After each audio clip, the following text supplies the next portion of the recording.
alone. These wounds won't seem to heal.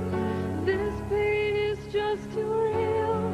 There's just too much that time cannot erase. When you cried, I'd wipe away all of your tears. When you scream, I'd fight away all of your fears. I have... Juan Carlos Sánchez, periodista de política y desarrollo de Santa Fe, y el señor Marcelo González, de Panorama Católico Internacional. Se van a referir al tema la comunicación social al servicio de la vida y la familia. Antes de cederle la palabra a los expositores, me gustaría hacer una breve acotación, como un aporte más nada más, que tiene que ver con algo que dijo el doctor Roberto Castellano cuando se refirió al relativismo moral. Y me hizo acordar al tango de Enrique Santos Discépolo, los Cambalaches, todos igual, nada es mejor. Yo creo que esa frase sintetiza de alguna manera todo lo que quisimos decir cuando hablábamos de relativismo, por lo menos una parte. El otro tema tiene que ver con algo que mencionó al pasar el doctor Castellano, que tiene que ver con la revolución gramsciana. Como politólogo podría hablar mucho Antonio Gramsci, pero me voy a limitar a decir lo siguiente. Hoy por hoy, tanto los medios de comunicación social como la cultura en general están infectadas por este proceso que nosotros llamamos revolución gramsciana, que tiende fundamentalmente a la disolución de los valores fundamentales que nos han caracterizado como sociedad, comenzando por la familia.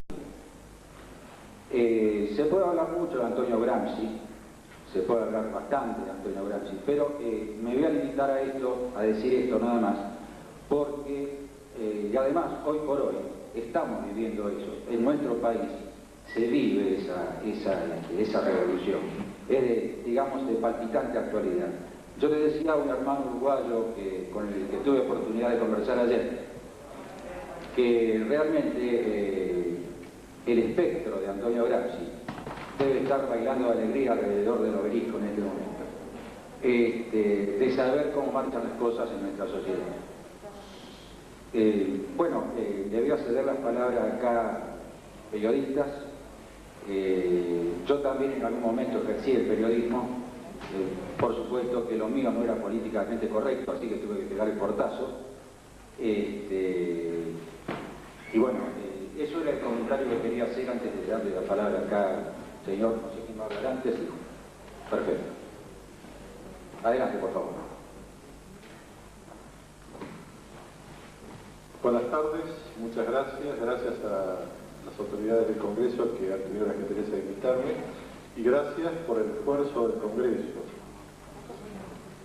que es quizás inimaginable para los que no hemos estado en todo y lo hemos visto parcialmente.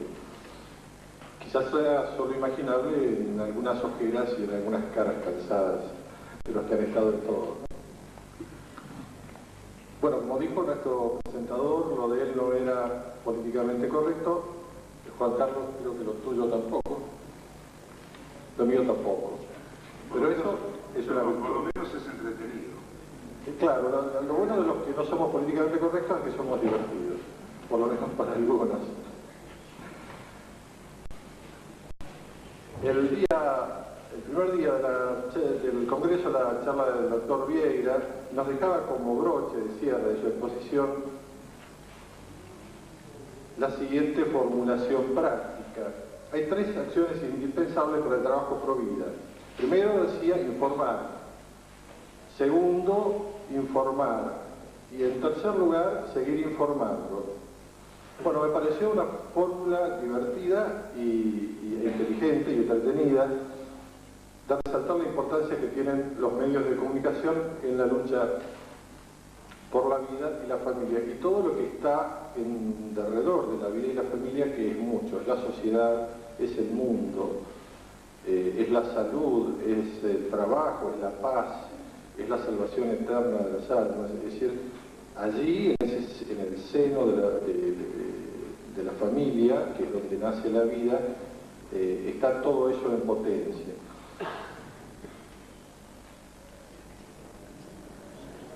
Por eso, cuando algunos asumimos la responsabilidad de participar o tenemos alguna función directiva en un medio de comunicación, tenemos que tener plena conciencia de la importancia que la información tiene para los cuadros dirigentes del movimiento Provida, para la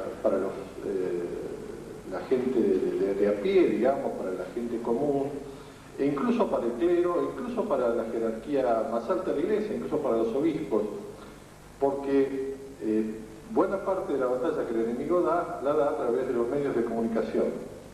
Y lo nuestro es una batalla de David y Goliat. No hace falta decirle quién es David. Digo por el tamaño, quizás no por los resultados, pero por lo menos por las intenciones. Y esta invitación que ha hecho el profesor Vieira nos compromete a los medios en particular, nos compromete a todos, pero a los medios en particular, a hacer aquello que es nuestra función específica, que es informar, que no es solo informar, sino que es ir un poquito más allá. Es también formar y es también testimoniar. Los medios de comunicación, cualquier medio, más allá de la orientación ideológica que tenga, de los intereses políticos o incluso de los intereses comerciales legítimos, ¿no? A los que pueda estar vinculado, tiene un compromiso moral grave e ineludible, que es informar la verdad. Y para informar la verdad, primero hay que tener la siguiente concepción: la verdad existe, es decir, no puede haber un relativismo respecto a la verdad. No puede ser mi verdad, tu verdad, yo lo veo así, vos lo ves así. Después vamos a entrar más en detalle sobre esto, pero en principio tenemos que creer que hay una verdad. Recientemente el señor arzobispo de La Plata, Monseñor Aguer, en ocasión del Día del Periodista, dijo: el fundamento de una auténtica comunicación está en el respeto de la verdad. Este respeto de la verdad se pone en práctica, según la experiencia que tenemos los que tenemos este oficio modesto, de comunicadores, periodistas, ¿no? Somos como albañiles, somos como los albañiles, o en todo caso quizás podamos ser medio oficiales de los arquitectos de la sociedad, ¿no? Los asistimos. Decía entonces, lo que tenemos que tener este respeto por la verdad que nos solicita Monseñor Aguilar, se pone en práctica por medio de una disposición de apertura sincera a la búsqueda de la verdad. Por eso decía, el tema de la verdad supone que uno debe creer en ella, pero además supone que, como se trabaja con una materia contingente, tenemos que buscarla, porque no es fácil encontrar la verdad de algunos hechos. Y además la búsqueda de la verdad es el bien propio, digamos, es el objetivo, es aquello que da sentido al trabajo periodístico, y la verdad, por otro lado, es un bien arduo. Como ustedes saben, los bienes arduos, entonces es un término que se usa en la teología moral, significan aquellos que son difíciles de alcanzar, ¿no? Que necesitan un gran esfuerzo. La verdad no es un bien simple de alcanzar, es un bien arduo. ¿Por qué es un bien arduo, la verdad? Es arduo porque supone un esfuerzo. ¿Por qué? En general nuestras facultades, nuestras disposiciones, tanto cognitivas como volitivas, la mente, la voluntad, el corazón, la disposición, a partir del pecado original han sido oscurecidas, en un sentido, la inteligencia ha sido oscurecida, la voluntad ha quedado debilitada, Y entonces tenemos que superar estas limitaciones propias del hombre caído. Aquí quisiera recordar una invitación que hace Santo Tomás en una bellísima oración que tiene para antes del estudio. Quizás ustedes la hayan oído alguna vez. Nos recomienda rezar una oración, tiene varias en realidad, pero aquella a la que me refiero en este momento, nos invita a pedirle a Dios que nos libre de las dos tinieblas que oscurecen nuestra mente, el pecado y la ignorancia. Y todos partimos en nuestro trabajo periodístico, en nuestro estudio, en fin, de estas limitaciones. Somos pecadores, somos ignorantes. Contra eso luchamos. Digo, para que nos juzguen benévolamente ustedes que están del otro lado del medio, los que nos leen o nos escuchan. Pero además, siendo la información que comunicamos, en cierto modo, un juicio sobre hechos contingentes, como te decía antes, resulta el producto de un trabajo de reconstrucción. Es como armar un rompecabezas muchas veces, que tenemos que ir incluyendo, encastrando piezas. A veces las piezas parecen dar una imagen y terminan siendo otra. Tenemos que ir recogiendo apreciaciones subjetivas, verdades parciales, observaciones desde distintos ángulos. Es decir, no siempre podemos decir enteramente la verdad, no porque no querramos, sino porque no nos dan los medios, los recursos, nuestra capacidad, o porque en el fondo desentrañar determinadas cuestiones de orden histórico y contingente es realmente imposible. Eso lo saben bien los historiadores. Yo creo que el gran día del periodista, Juan Carlos, no sé si coincidís conmigo, va a ser el día del juicio final, porque ahí nos vamos a enterar de todo y de todos, y que realmente como era, incluso de nosotros mismos, que a veces creemos que somos una cosa y terminamos siendo otra. Pero a modo de pequeño catálogo ético del periodista, y antes de introducirme más de lleno en el punto, quisiera leerles algo que se me ocurre puede ser el fundamento básico de todo trabajo periodístico, comunicativo. ¿Qué es lo que un periodista debe hacer o no debe hacer? Primero, no debe mentir, es decir, no debe decir deliberadamente algo que sabe que no es verdad. Segundo, debe trabajar arduamente, es decir, tiene que trabajar y trabajar y trabajar para encontrar la verdad allí donde sea necesario irla a buscar. Y a veces hay que irla a buscar a lugares donde no somos bienvenidos y donde sería mejor no pasar, porque después vamos a tener algún tipo de consecuencia. Tercero, podemos no mentir, podemos encontrar la verdad, pero ahí viene la tentación de callarla. Es decir, de no decir lo que hemos llegado a comprobar. ¿Por qué? Por intereses ideológicos, por intereses económicos, por falta de independencia. Los periodistas en general forman parte de empresas que son comerciales, tienen muy poca libertad.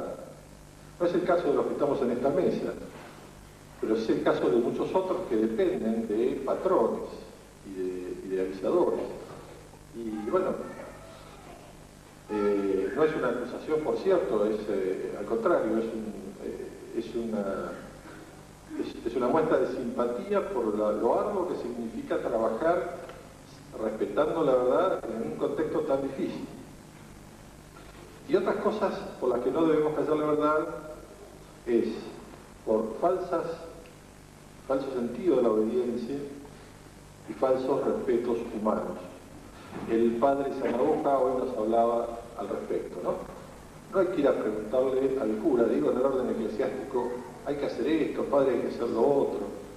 Tampoco hay que decir, si digo esto, mi vecino, el colega, no le va a gustar, alguien se va a molestar. Bueno, pero si es la verdad y es útil decirla, a veces no es necesario decir la verdad porque no es útil, no viene al propósito, no sirve al bien común. Pero cuando sirve al bien común, estas consideraciones tienen que pasar a segundo plano. Y por último, el periodista debe mantener la disposición a rever y a rectificar los errores que comete con mucha frecuencia, permanentemente, en el ejercicio de su profesión. Es decir, no debe temer al desprestigio, porque, y esto es una convicción profunda que tengo, nada prestigia más a un informador, a un analista, a un editor de temas de actualidad, que trabajamos con, dejemos agua, digamos, trabajamos con cosas cotidianas, efímeras, ¿no? Efímero en griego significa lo que pasa en el día, lo que está sobre el día, hoy está y mañana no está. Nuestra materia de trabajo es efímera, y entonces pensamos a veces que es mejor que la gente olvide, y no es así. Si nos equivocamos tenemos que rectificarnos, proporcionalmente a la gravedad del error y al daño causado, ¿no es cierto? Y corregirnos públicamente si hemos errado públicamente. Ahora bien, siendo responsable de un medio católico, independiente pero católico, no puedo dejar de describir como un plus de dificultades que se agregan al trabajo periodístico por tener el carácter de ser explícitamente católicos.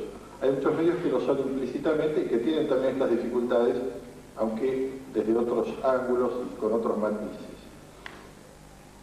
Porque los medios católicos hacemos de nuestra profesión una forma de apostolado.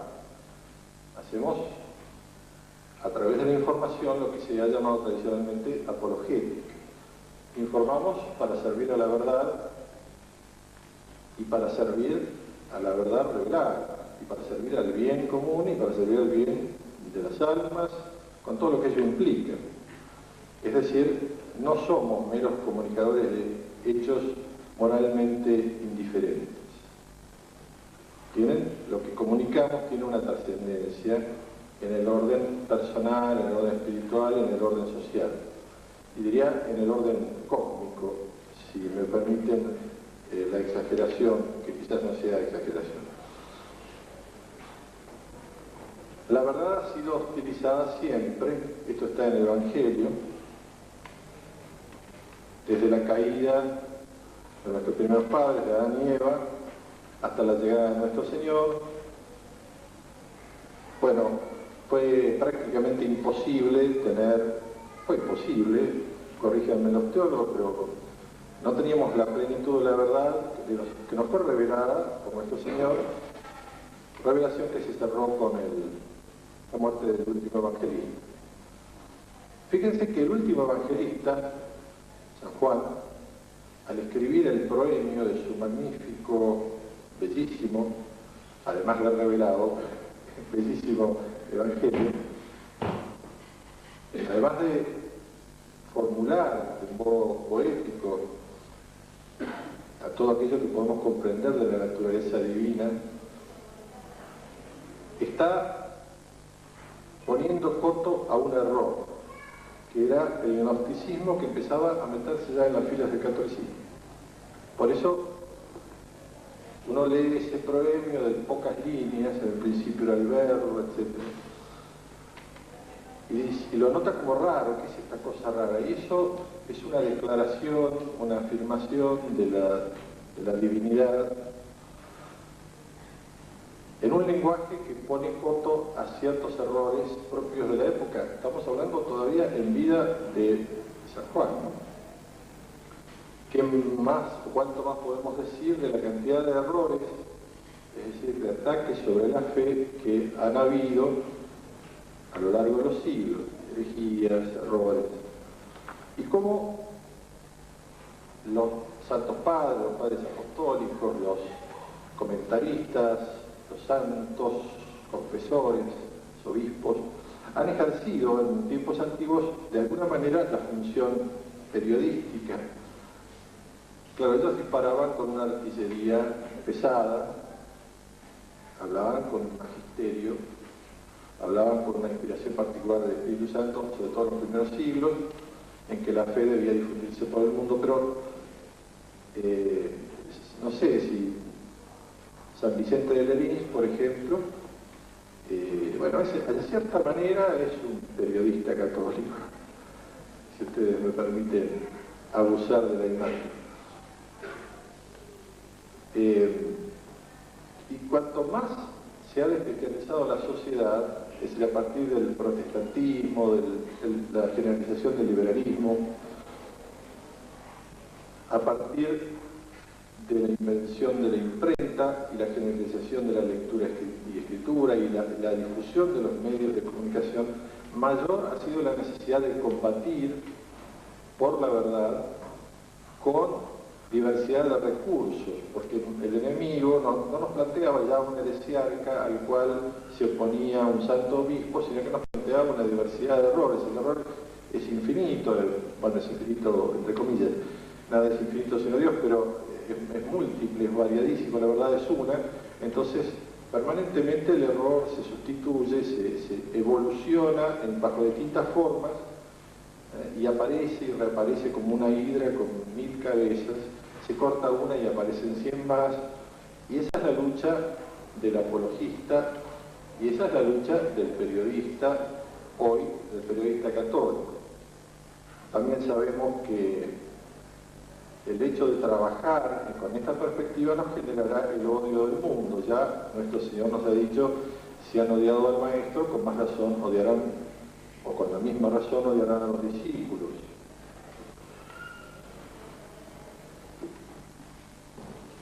Para saltearnos varios siglos e ir a los tiempos modernos, e ir más puntualmente al tema de la prensa, me gustaría leerles unos textos muy breves.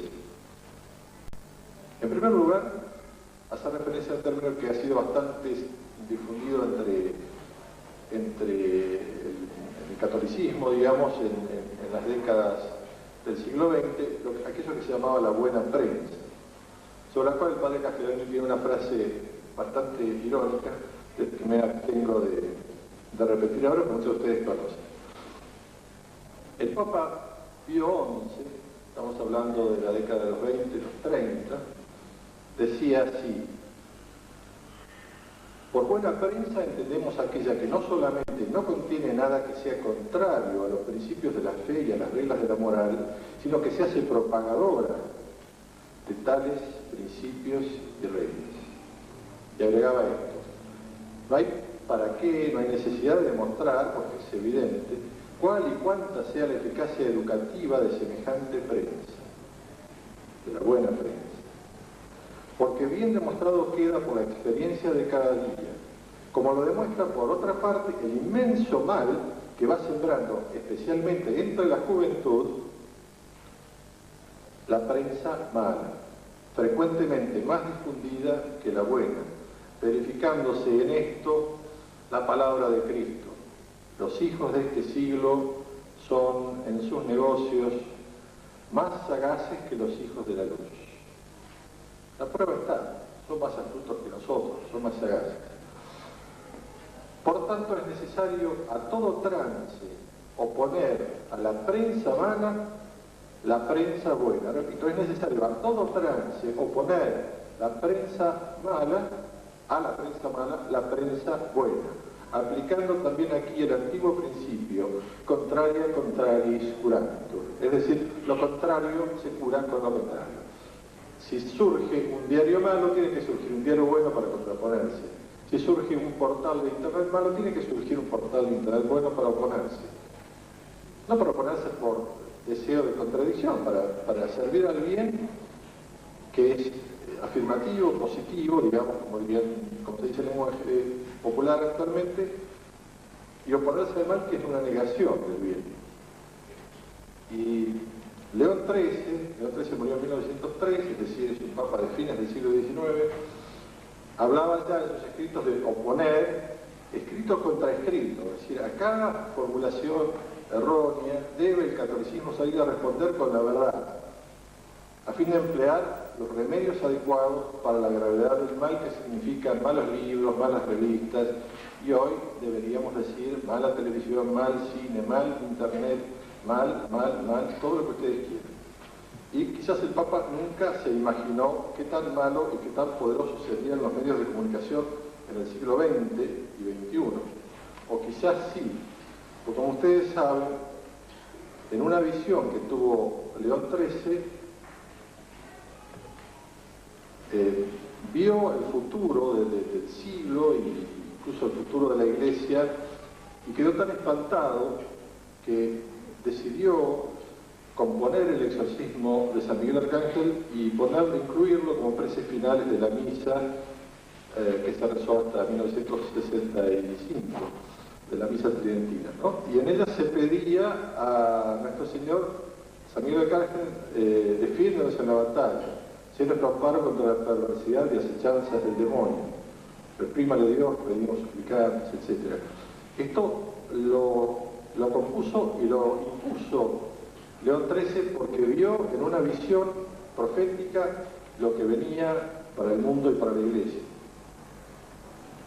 Pero fundamentalmente, la frase más lapidaria que yo conozca respecto a la prensa la ha dicho San Pío X, que tiene alguna autoridad por ser Papa y por ser santo, y por ser además el último Papa canonizado.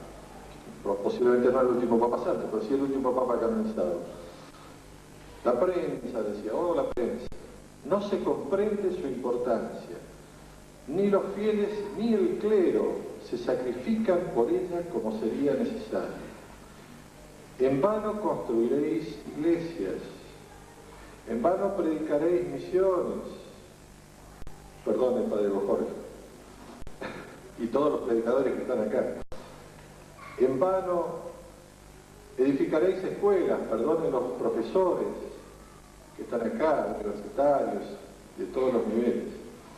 En vano todas estas obras, dice, todos vuestros esfuerzos quedarán destruidos si no sabéis manejar al mismo tiempo el arma ofensiva y defensiva de una prensa católica leal y sincera.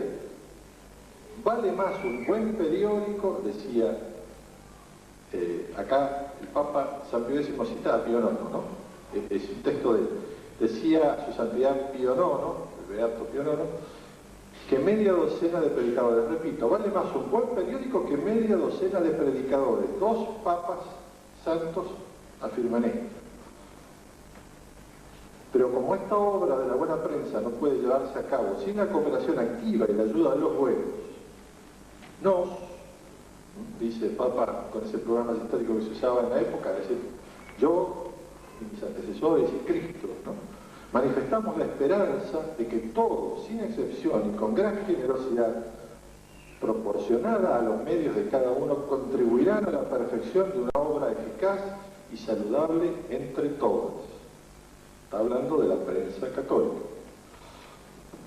Una vez establecida la función y la importancia de la prensa y de la prensa católica en particular, y para no extenderme demasiado y no aburrirlos, quisiera hablar de un problema extra, un bonus, como dicen ahora, solo que un bonus negativo, algo que nos juega en contra, que tenemos, que tiene la prensa católica en este momento, digamos desde hace unas 4 o 5 décadas, y que es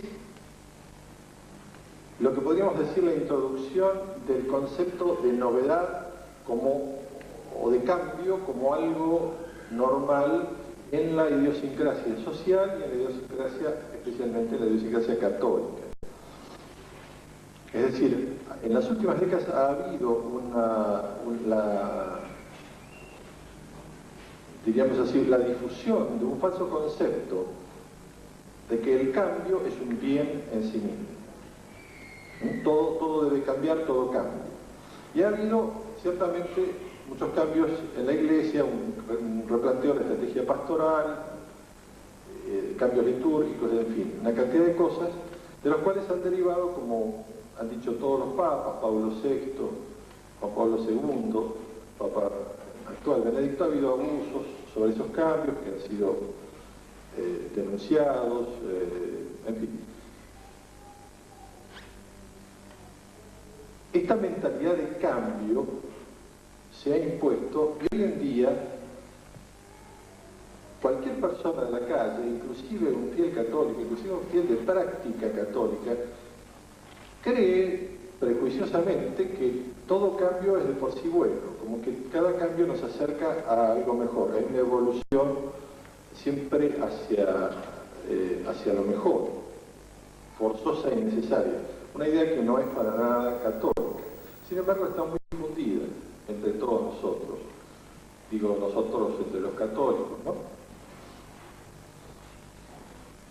Y entonces empezamos a explicarnos por qué las cosas en el orden de la familia y de la vida marchan tan penosamente. ¿Y por qué marchan tan penosamente incluso en el seno de la comunidad católica?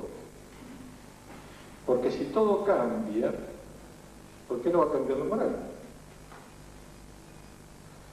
Si todo cambia, ¿por qué no van a cambiar las costumbres? ¿Cuál es el argumento más común que se opone a esto es inaceptable? ¿Cómo vamos a aceptar el matrimonio entre personas del mismo sexo? ¿Cómo vamos a aceptar el aborto, la contracepción? Bueno, pero son otros tiempos, las cosas cambiaron.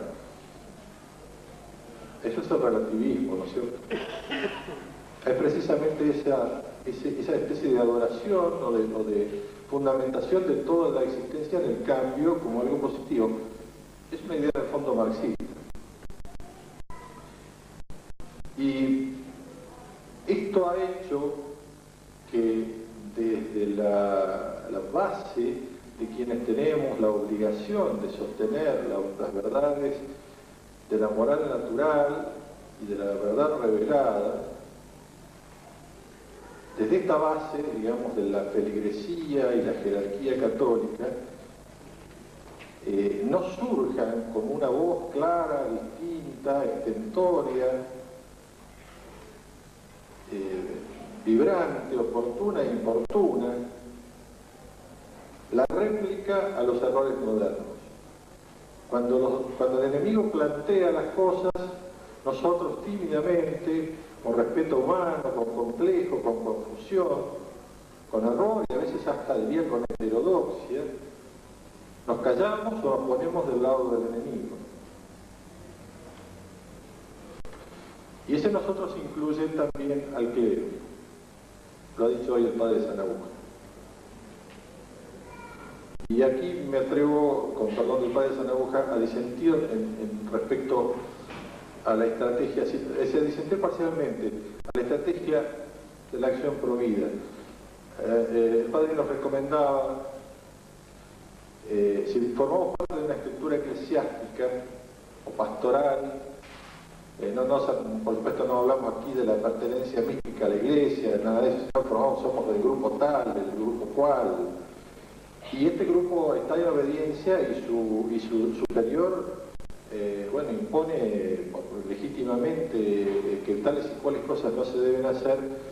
Bueno, hay que obedecer al superior, por cierto, pero también tenemos la opción de salirnos de esa estructura y ponernos a trabajar en forma independiente. Y eso es lo que en realidad nosotros estamos haciendo. Y eso es lo que ha formado este Congreso. Pero en lo que me atrevo a disentir humildemente de la autorizada opinión del padre, es la importancia que tiene que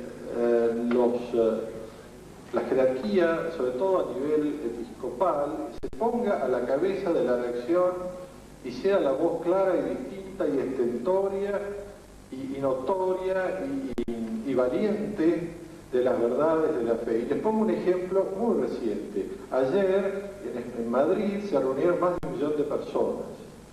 ¿Para qué se reunieron? Se reunieron para decir que la ley de matrimonio de homosexuales es una aberración. ¿Y saben cuántos obispos había en esa manifestación? Había casi 20 obispos. Es decir, había en esa manifestación una presencia importante, aunque quizás no suficiente, pero sí muy importante, del clero, de la jerarquía. Y uno se pregunta, ¿es imaginable una manifestación de 1 millón de personas en la ciudad de Buenos Aires? Es difícil, pero no es imposible. Imagínense 20 obispos argentinos movilizando, empujando, ayudando incluso con todos los medios que tiene la Iglesia a los grupos pro vida. ¿Cuánta gente podríamos tener en la calle? No tendríamos un congreso de 400 personas, tendríamos un congreso de 5.000 personas. Esto pasó ayer en España, y España tiene más de 100 obispos. Y el Papa Benedicto pidió que se apoye la manifestación. Y de los 100 obispos, 20 le hicieron caso. 80, 90, no. En Italia tuvo más suerte. El cardenal Ruini, vicario de la diócesis de Roma, dijo: hay que abstenerse de votar en el referéndum sobre para la modificación de la ley de fecundación asistida, etc. 75% de la población se abstuvo. ¿Por qué? Porque los obispos dijeron: hay que abstenerse. Bueno, pero Italia está corrompida, no hay ya más feligresías, no hay más fe. Bueno, 75% de la población se abstuvo. ¿Por qué? Porque los obispos militaban a favor de eso.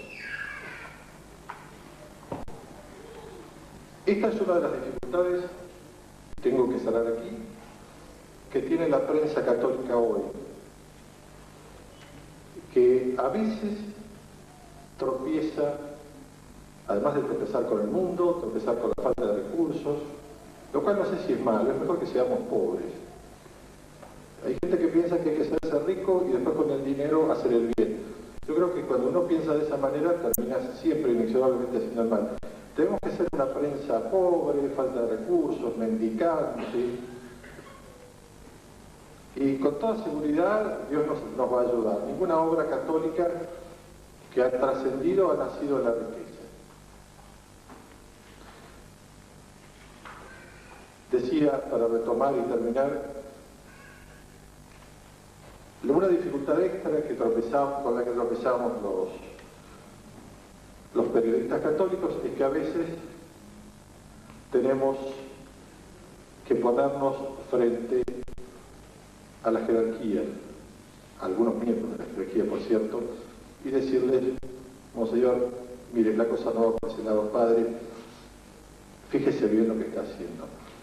Y bueno, esa ingrata misión es la que modestamente desde el Panorama Católico tratamos de cumplir. Muchas gracias.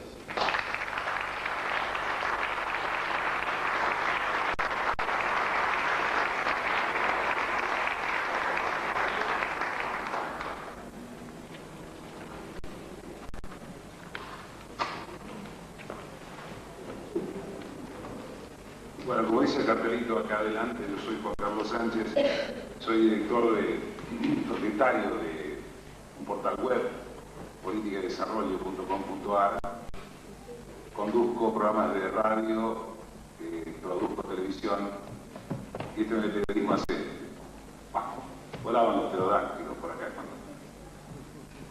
cuando empecé a hacer periodismo. Feliz Día del Padre. Antes que nada, a todos los que son papás, abuelos, es un día muy lindo, ¿no? Voy a coincidir con Marcelo en muchas cosas, creo que en todas, pero básicamente en que el periodismo hoy es políticamente correcto o políticamente incorrecto. Con eso habías empezado tu charla. El problema está vinculado estrechamente a los sistemas de verdad. Y no dije la verdad, sistemas de verdad. Después vamos a volver sobre el tema. Que hoy coexisten no solamente en Argentina, sino en el mundo.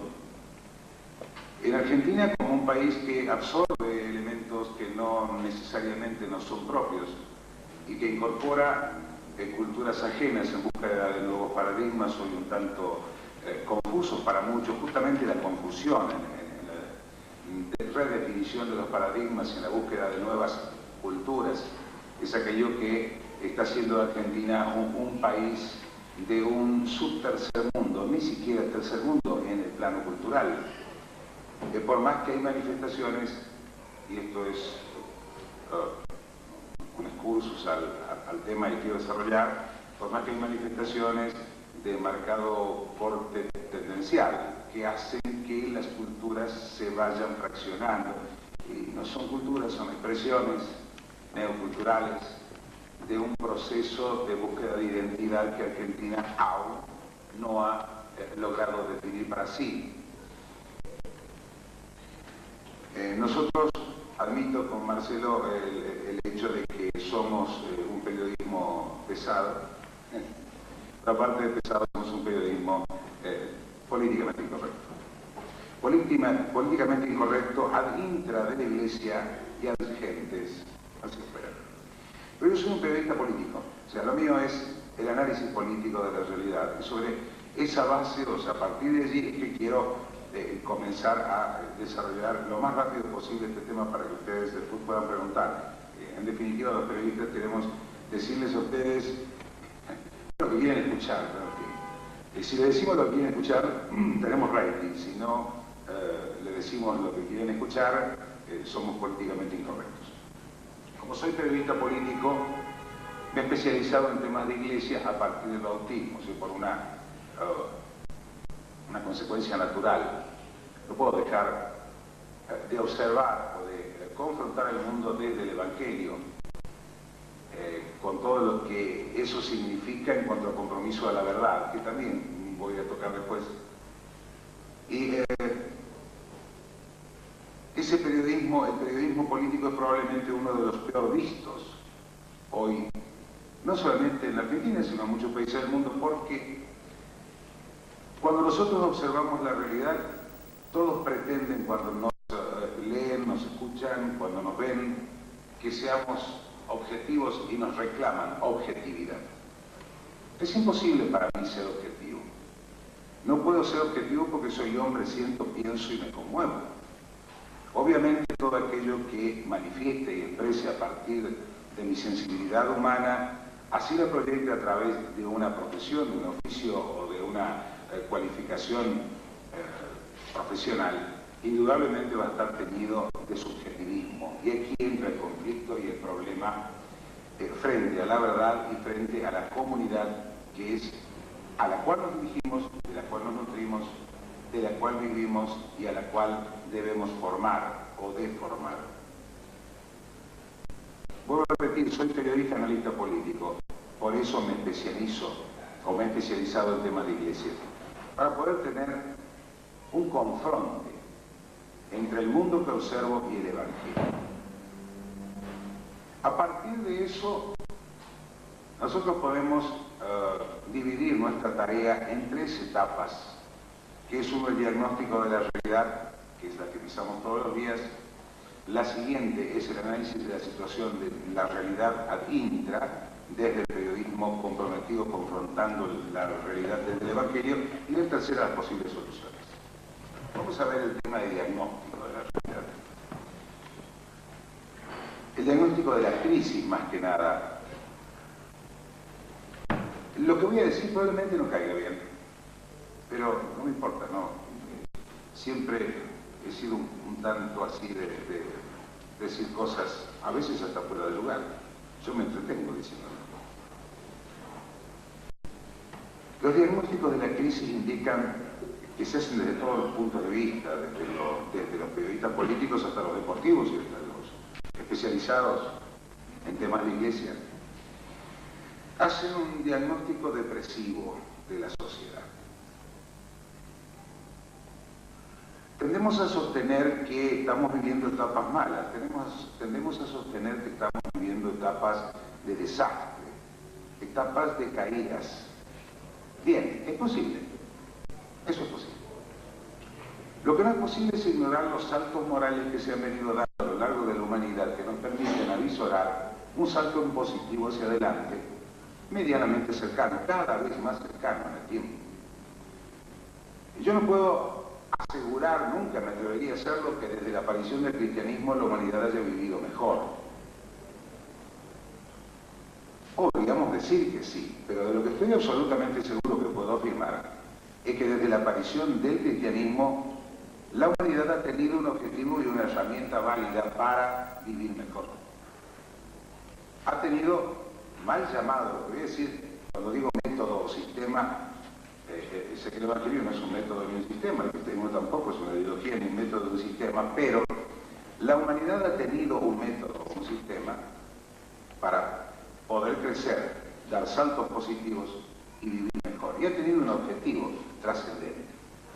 Cuando incorporamos la trascendencia, y por favor traigámoslo a la realidad argentina, a este tema de la trascendencia, porque aquí ahora estamos actuando.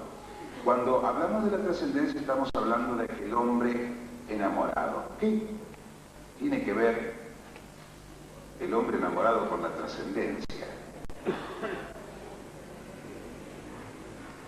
Que el hombre únicamente puede masticar un poquito, saborear un poquito a Dios o aspirar a la divinidad o aspirar a compartir algo en la divinidad a partir del amor. No hay trascendencia posible para el hombre sin el amor.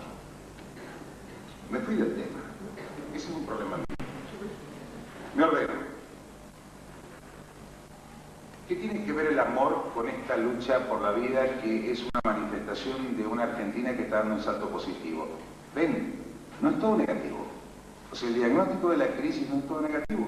En Madrid hubo una manifestación de 1 millón de personas, en Italia se anuló el referéndum y en Argentina se está realizando este congreso. Hay saltos positivos. El síntoma es cuando hacemos el análisis de la realidad, es que para que existan posibilidades de saltos positivos tiene que haber alegría. Es un don. Es la alegría de Dios, es la alegría del que vive, es la alegría del que ve vivir. Y aquí entramos profundamente en el tema que compete a este Congreso. Y a la transmisión del mensaje que es la obligación nuestra, y de ustedes por bautizados, nosotros por periodistas. Con la diferencia que ustedes como bautizados no pueden mentir, nosotros tampoco. Nosotros como periodistas sí tenemos licencia, ¿no?, para hacerlo. Cuando transmitimos el mensaje, voy a adelantarme un poco en el esquema mental que traía y en el anotado. Cuando transmitimos un mensaje tenemos que transmitirlo desde la alegría. Esa es la primera observación que puedo hacer en cuanto a campañas o luchas legítimas en defensa de la vida, de la familia, de los valores. Tenemos que comunicar con alegría. Miren, hay un esquema clave en todos los discursos de los presidentes norteamericanos que tienen una democracia exitosa, no hay ninguna duda. Está bien, si al presidente no le gusta, lo pueden resolver de maneras un poco más prácticas que la nuestra. Nosotros lo podemos resolver con un cacerolazo o con un golpe militar. Ellos tienen que matarlo o fabricarse un Watergate y bueno, ahí suena todo. Pero bueno, el Watergate es un poco más liviano, por supuesto, que pegarle un tiro al presidente. Y el cacerolazo siempre es más liviano que pegarle un tiro a un presidente. Nosotros, los presidentes norteamericanos, los presidentes de las empresas norteamericanas, los senadores, los candidatos y los que van a competir en una elección por el club de bochas, sí, de bochas, del pueblo, comienzan siempre con un chiste. Ustedes saben que yo he intentado en más de una charla comenzar una charla con un chiste para que la gente se ponga del lado de uno, de buen humor. Y sistemáticamente te digo que explicarle, oigan, esto es un chiste, por favor, ríanse. Porque somos pueblos distintos, pero ¿qué quiero decir esto? Que el mensaje que van a comunicar en una comunidad con un montón de problemas, pero que va madurando día a día, comienza siempre con algo de alegría y se comunica a través de la alegría. Y que el mensaje publicitario, ya no periodístico, el mensaje publicitario puede apelar o puede utilizar de dos argumentos que puede ser, por un lado, lo grato, lo estético, lo bello, lo placentero, lo lindo, y por el otro lado, lo horrible. Siempre llamando la atención. En Argentina, publicitariamente, que desde hace años, desde el Que Bien Se Te Ve y Táchira, ¿no? Todo se vende con el trasero. Y no vamos a negar, y no puedo negarlo, es un bello mensaje bien formado. Termina siendo un mensaje banal, sencillo, y que acude a aquello que no transmite nada más que la sociedad del eslogan. Pero por otro lado, esa sociedad del eslogan, si se me cae, me caigo. Por otro lado, es importante tener en cuenta que esta alegría nunca es claustrofóbica. ¿Qué significa esto cuando algo se manifiesta con alegría que no es claustrofóbica?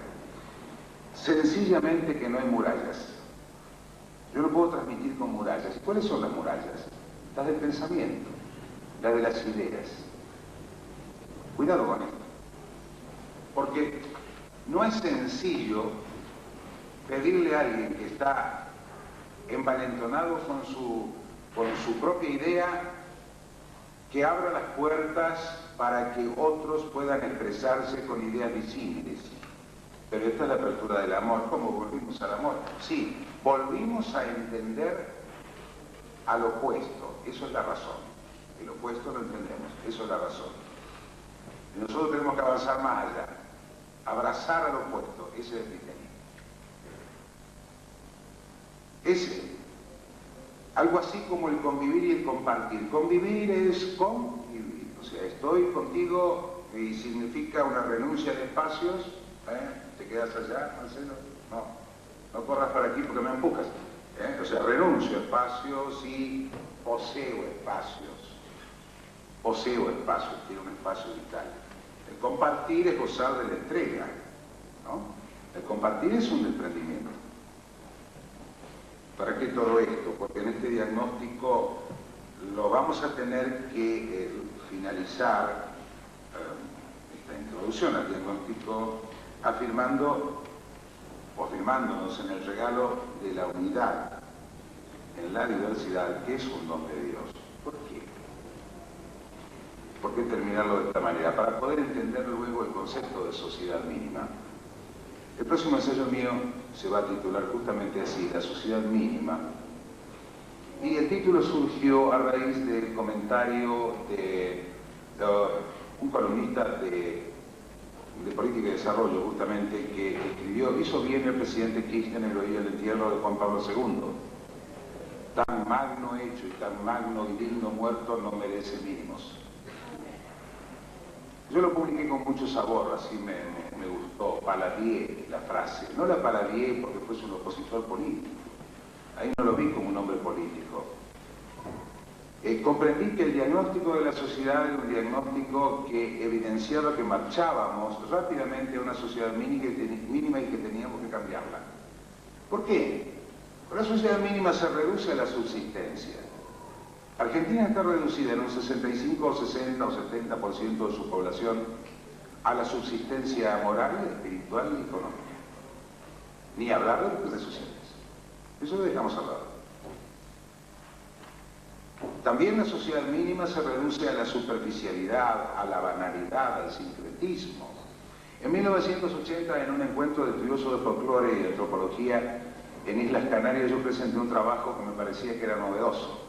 Y decía, el imperio nos envía las latas. En ese tiempo no venían como ahora por el satélite, venían las latas, se acuerdan de películas, los discos de acero, qué sé yo, para imprimir acá los discos, no de pasta, eran también los de acetato, que lo eran después, ¿no? Si no había que buscar afuera el disco, y yo sostenía que eso era exclusivamente el contenido de ese mensaje, que estaba destinado exclusivamente a lograr una sociedad, una juventud sobre todo, que desvalorizase su propia vida. A los efectos de conducir al consumo de drogas, porque se había producido un fenómeno de la traslación del consumo de drogas de las clases bajas y pobres, de Harlem, a las escuelas donde se formaba la mano de obra capacitada en Estados Unidos y la clase dirigente, con lo cual comprometía el desarrollo futuro de la sociedad norteamericana. Entonces tenían que buscar nuevos mercados. ¿Quién eran los nuevos mercados? El tercer mundo, nosotros. Entonces nos enviaban, decían, pues yo creí que había descubierto América, y bueno, con esto traigo la palma de Gran Canaria. Y resulta que allí me encuentro que el expositor yanqui dijo lo mismo, el mexicano dijo lo mismo, el centroamericano dijo lo mismo, el brasileño, todo el mundo lo sabía, pero no hizo nada. O sea, todo había quedado allí. La sociedad mínima avanzó sobre la desvalorización de la vida, sobre el sincretismo de creer que todo es válido, que todo sirve, que todo puede, todo lo que nos satisface es bueno, tomándolo de distintos lados, sin patrones. Y llegó el punto de desvalorizar la vida misma, y cuando la vida ya se desvaloriza, sea en el seno materno, sea en la ancianidad, o sea en la etapa preanciana como la mía, soy abuelo, che. Hace 3 días, gracias. Tenía que pasar el chivo, ¿no? Bueno. Fíjense que si no me importa la vida, tampoco me importa cómo vivirla. No me interesa la forma en la cual transcurra la vida. Voy perdiendo el interés. Yo he visto sociedades, madres, utilizar el término primitivas, porque son muy evolucionadas espiritualmente, pero sociedades que se conformaban con pequeñas, grandes cosas. Por ejemplo, festejar un cumpleaños en el pueblo. Y sí, pero hombre, que todo el mundo festeja cumpleaños, sí, pero esa era la única fiesta. Casamiento no había porque no había cura, cumpleaños. Bautismo no había porque el cura venía una vez al año, 2 veces al año. Entonces el cumpleaños, o por allí el 25 de mayo, el 9 de julio, se conformaban con eso, se conformaban con un asadito de achuras. En la villa se conforman con un asadito de achuras o con unos mates y unos bizcochitos. Es que lleva bizcochitos cuando va todo el mate a la villa. Lleva bizcochitos porque el pobre generalmente no tiene para bizcochitos, tiene que comprar pan, rinde más, es más barato, panza llena, corazón contento. Nos vamos conformando cada vez con menos. Nos va satisfaciendo cada vez lo mínimo. Y no importa que lo mínimo sea poco valioso. Y eso ocurre con el estómago, con el bolsillo, con el corazón, con el espíritu.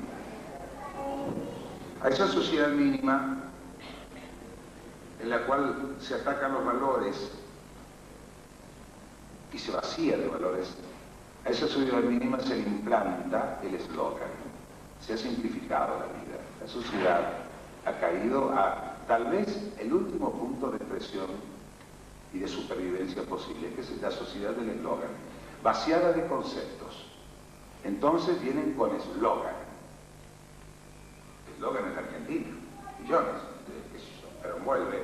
Si Evita viviera sería montonera, a ver qué más, millones. Tome Coca-Cola, yo conocía a uno que decía, estos yanquis desgraciados son todos, mozo, una coca, y son no todos una coca. Está tomando Coca-Cola, vivió, es una forma de eslogan. Y la forma de eslogan es decir, estos yanquis de miércoles y tomar Coca-Cola. Esa sociedad del eslogan, en definitiva, persigue objetivos muy concretos que son justamente lograr esa sociedad mínima que desvaloriza la vida. Volvemos al tema de este encuentro, de este congreso.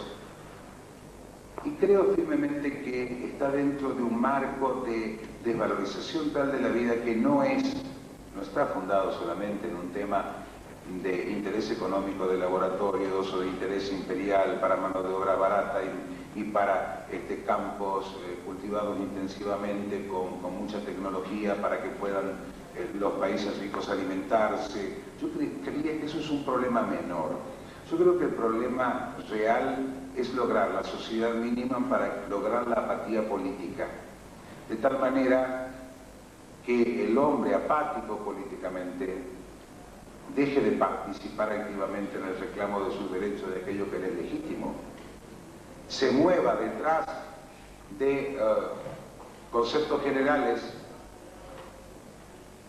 y con eso, de esa manera, podamos, bueno, ir subsistiendo e ir marchando hacia una sociedad aún no definida. Coincidir es lo principal, y aquí entra el tema de la comunicación. ¿Cómo podemos nosotros hacer para, desde la comunicación social, participar de la reformulación de una sociedad? Por empezar, indudablemente, lo dijo Marcelo citando al obispo de La Plata, citando el Evangelio, la verdad que se hace evidente, que es tremendamente evidente por sí misma y que tiene entidad propia y que tiene vida propia, es algo absolutamente irrenunciable. Fíjense que cuando la verdad apareció en el mundo, inmediatamente, cuando la verdad apareció en el mundo, lo dice Tertuliano en la Apologética 7, inmediatamente apareció quien quiso destruirla y matarla. Fue automático. ¿Por qué? Porque la verdad tiene entidad propia. Periodísticamente es difícil adherir a la verdad. Es tremendamente difícil adherir a la verdad. Pero de alguna manera se puede ir comunicando a través de los propios saltos morales de aquellos que comunicamos, que somos periodistas. La comunicación social de la Iglesia, los métodos que utiliza la comunicación social de la Iglesia son pobres. Es verdad. Tenemos problemas. Fíjense que estamos a merced de operativos muy claros. Por ejemplo, hay operativos de prensa, como el operativo que se realizó por el caso de Monseñor Baciotto, que fue de formación del mensaje de Baciotto. Podría haberse previsto, con la sola lectura de la carta del obispo al ministro, cualquier hombre medianamente enterado de este tema podría haber supuesto, cualquier hombre del periodismo medianamente enterado se habría dado cuenta de que lo primero que iban a hacer era relacionar Iglesia, Fuerzas Armadas, Vuelos de la Muerte, Evangelio.